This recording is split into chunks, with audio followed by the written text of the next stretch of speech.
St. Petersburg College recruited Eryn Mitchell earlier this year for a very specific purpose. With a passion for art and science, Eryn livens the walls with her chalk drawings, seeking to inspire a new generation of artists and scientists with her work.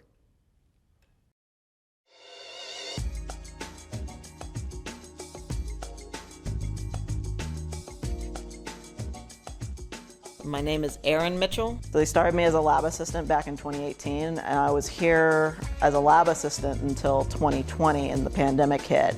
And they hired me back in February 2022. Now I'm just drawing on the chalkboard wall for them.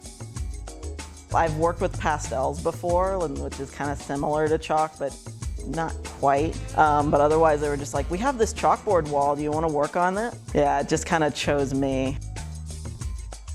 I've always been creative.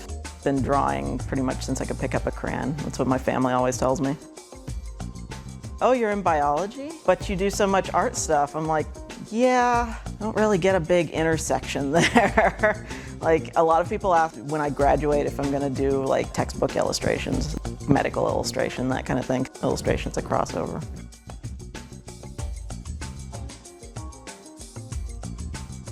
For the chalkboard out here, when I first started working on it in 2018, it was a lot of staring at blank paper. I have this big blank chalkboard and this list of puns that I've been given. Natural science puns. Marine biology has a porpoise, you know, that kind of thing. Like, what can I do with that? It's a blank page, you can do anything with it. And I'm like, I'm gonna stand here and stare at it for a while because I don't know what to do with this. And then more recently, the farther I've gotten into it, the more detailed I've gotten, the more I plan it out. I'm like, okay, well, the inspiration is gonna be based on what this is. So like geology. Okay, I want this thing to be in there. I want to have like a little tourmaline rock be, I think it's the L, is like a little tourmaline rock in there. And then like the O's are geodes, and I wanted to have like a rock pick in there somewhere, yeah, that kind of thing. You know, it's just like weird little things like that. I love putting those into it, which is why the further I get into this, the more crazy details it gets. I have walked by this, I don't know how many thousands of times, and it is just, it's a really cool piece of amazing artwork. I study space, and that's kind of your ultimate goal, is to be able to touch space. And this is kind of a way of making space into the world I live in much closer. So it's a nice opportunity to see stuff you don't see every day. You know, we don't see galaxies, we don't see some of these animals every day. I mean, the artist has done an amazing job. It definitely makes walking in every day to work, it's kind of inspiring to see, you know, the skill and ability of an artist to bring an object, an idea to life. And that's what I've kind of enjoyed. And then as I've gone, I'm like, biology. The department I'm in, it's the field that I'm studying. I want to get really crazy detailed with it. And so I decided to do each letter is a biome in biology. Just the letters for biology, each letter took 3 to 5 hours. I think either the V or the E in C'est la vie took like 5 hours. Yeah, most of them take like 3 to 5 hours. So biology is all the terrestrial biomes.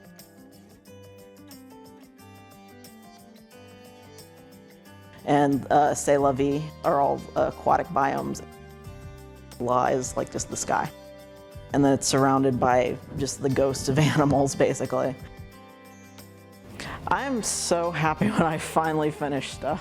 I'm happy working on it, but I'm like really happy when I'm like done with something. I'm like, okay, now I feel like I finished something. Like it does make me happy to finish pieces of it. So it's like now I actually have a plan, and I'm just like, okay, I'm working on this section today, you know, that kind of thing. Now I've gotten better at it. So now I've taken a photo of it into Photoshop and just made it so that I have a rough sketch of what I want to do, like already planned out. So now I'm not just standing there for like an hour going, what am I going to do with this? So I took a couple of photos of the wall and just kind of patched them together so that I had like all the blank space. So I just took these stitched photos into Photoshop and just started drawing over them. So I have like layers of like the different layers of everything that I just started throwing together. So for like botany, I just started planning in rough idea of what I want to put in. So like some of these might change. I can change any of these as I go, but roughly this is what I have an idea. So this is really rough over here. So like eventually I want it to say entomology bugs me in that spot, but I'm not entirely sure what kind of bugs I want in there.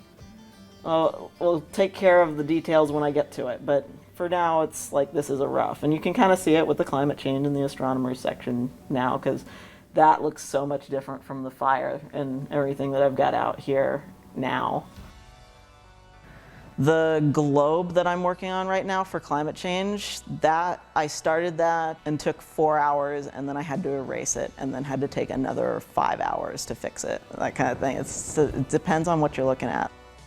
But now I'd like to help people like realize that you can do both art and science. I get a lot of comments that are just like, you can do this and science? I'm like, yeah, you can do art and science. They're not, you know, exclusive things. Yeah, so every time I pass by the chalkboard drawing, I always admire it because I'm an artist myself and I can see how much dedication and work goes into it. So it's really cool to see someone so consistent and passionate about drawing on the chalkboard and all sorts of different things, every subject matter or what have you. So it's really cool to see as a fellow artist. There's an ever-evolving art form being created, and I think it's really cool to see something like that on our campus. I just took it in and kind of roughed it out and everything, and eventually I will actually get there and draw it.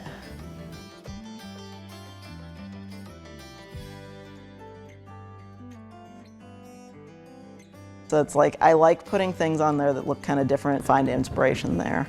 And I just want to do something neat.